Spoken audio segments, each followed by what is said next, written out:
বাংলাদেশ আমার শেষ বাংলাদেশ, জীবন বাংলাদেশ আমার মরণ বাংলাদেশ। মহান স্বাধীনতার ঘোষক রাষ্ট্রপতি জিয়াউর রহমান দায়িত্ব গ্রহণের পর দুর্ভিক্ষপীড়িত বাংলাদেশের ভঙ্গুর অর্থনীতি এবং বিপর্যস্ত স্বাস্থ্য ব্যবস্থা পুনরুদ্ধারের কঠিন চ্যালেঞ্জ মোকাবিলায় অবতীর্ণ হন। সবার জন্য স্বাস্থ্য এই স্লোগানকে নিশ্চিতকল্পে প্রান্তিক পর্যায়ে প্রাথমিক স্বাস্থ্য ব্যবস্থার সমন্বিত চিকিৎসা ব্যবস্থা চালু করার সিদ্ধান্ত গ্রহণ করেন। ১৯৭৮ সালে শহীদ রাষ্ট্রপতি জিয়াউর রহমান বলেন, জাতীয় স্বাস্থ্যের উন্নতির জন্য বর্তমান ব্যবস্থার পাশাপাশি অতিরিক্ত পদক্ষেপ হিসেবে সকল ইউনানি, আয়ুর্বেদীয় এবং হোমিওপ্যাথিক চিকিৎসা উৎসাহিত করা হবে এবং ভেষজ ঔষধের গবেষণার জন্য অধিক অর্থ বরাদ্দ করা হবে। দেশীয় ও পাশ্চাত্য চিকিৎসার পাশাপাশি প্রয়োগ উচ্চ শিক্ষিত ও নগ্ন পদ উভয় শ্রেণীর ডাক্তারদের নিয়োগ এবং অন্যান্য আনুষঙ্গিক ব্যবস্থার মাধ্যমে পর্যায়ক্রমে চেষ্টা করা হবে যাতে কালে সবার চিকিৎসা সুবন্দোবস্ত সম্ভব হয়ে ওঠে। ১৯৮০ সালে পঞ্চবার্ষিকী পরিকল্পনা অনুযায়ী দেশীয় চিকিৎসা পদ্ধতির উন্নয়ন প্রকল্পের মাধ্যমে ঢাকার মিরপুরে প্রতিষ্ঠিত হয় সরকারি ইউনানি আয়ুর্বেদিক মেডিকেল কলেজ ও হাসপাতাল, সরকারি হোমিওপ্যাথিক মেডিকেল কলেজ ও হাসপাতাল।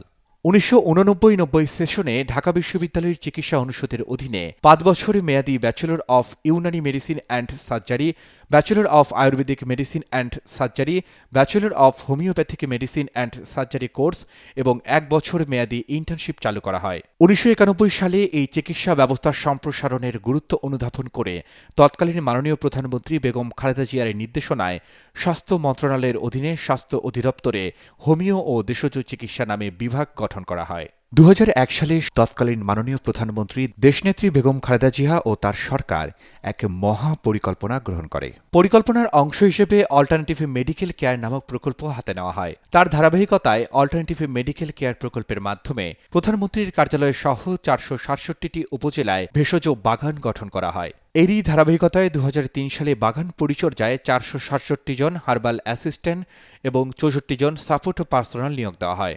প্রতিটি উপজেলা স্বাস্থ্য কমপ্লেক্স, জেলা সদর হাসপাতাল এবং মেডিকেল কলেজে সমন্বিত চিকিৎসা ব্যবস্থা চালুকরণের লক্ষ্যে একজন করে ইউনানি আয়ুর্বেদিক এবং হোমিওপ্যাথিক চিকিৎসক নিয়োগের পরিকল্পনা গ্রহণ করেন। পরিকল্পনার অংশ হিসেবে উপজেলা স্বাস্থ্য কমপ্লেক্স, জেলা সদর হাসপাতাল, মেডিকেল কলেজ হাসপাতালে ইউনানি আয়ুর্বেদিক এবং হোমিওপ্যাথিক চিকিৎসক নিয়োগ দেওয়া হয়। ২০০১ সালে ইউনানি আয়ুর্বেদিক চিকিৎসকদের স্বার্থ সংরক্ষণ, উন্নয়ন এবং এই চিকিৎসা ব্যবস্থা সম্প্রসারণের লক্ষ্যে হারিয়ে যাওয়া গতিশীলতা ফিরিয়ে আনা এবং সরকারের সাথে যোগাযোগ রক্ষা করার তাগিদে পাশকৃত চিকিৎসকদের সমন্বয়ে একটি পেশাজীবী সংগঠন Unani Ayurvedic graduate doctors association of Bangladesh আগডেব গঠনের পরিকল্পনা গ্রহণ করা হয়। ২০০১ সালে তৎকালীন ড্যাব মহাসচিব আগডেবের প্রধান উপদেষ্টা অধ্যাপক ডাক্তার AZM জাহিদ হোসেনের অনুপ্রেরণা ও পরামর্শে এক অনাড়ম্বর অভিষেক অনুষ্ঠানের মাধ্যমে আগডেবের যাত্রা শুরু হয়, যার প্রধান অতিথি হিসেবে উপস্থিত ছিলেন তৎকালীন বিএমএ ও ড্যাব সভাপতি মেডিকেল বিশ্ববিদ্যালয়ের সাবেক ভিসি অধ্যাপক ডক্টর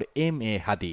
সংগঠনটি বাংলাদেশ জাতীয়তাবাদী দলের পেশাজীবী সংগঠন, বাংলাদেশ সম্মিলিত পেশাজীবী পরিষদ BSPPর সদস্য সংগঠন হিসেবে অন্তর্ভুক্ত হয়ে ফ্যাসিস্ট আওয়ামী সরকার বিরোধী আন্দোলন সংগ্রামে দীর্ঘ ১৭ বছর বাংলাদেশ জাতীয়তাবাদী দলের নির্দেশিত ও BSPPর সকল কর্মসূচিতে ব্যাপকভাবে সরাসরি অংশগ্রহণ করে। ১২ ফেব্রুয়ারি ২০২৬ সালে আগডেবের ভূমিকা নতুন বাংলাদেশ গঠনে স্মরণীয়। ১২ ফেব্রুয়ারি ২০২৬ জাতীয় সংসদ নির্বাচনে ঢাকা ১৭ ও বগুড়া ৬ আসনে বিএনপি চেয়ারম্যান তারেক রহমানের পক্ষে আগডেবের নির্ঘুম প্রচারণা। জাতীয় স্থায়ী কমিটির অন্যতম সদস্য প্রফেসর ডাক্তার AZM জাহিদ হোসেনের পক্ষে দিনাজপুর ৬ নির্বাচনী আসনে প্রচারণায় আগডেব।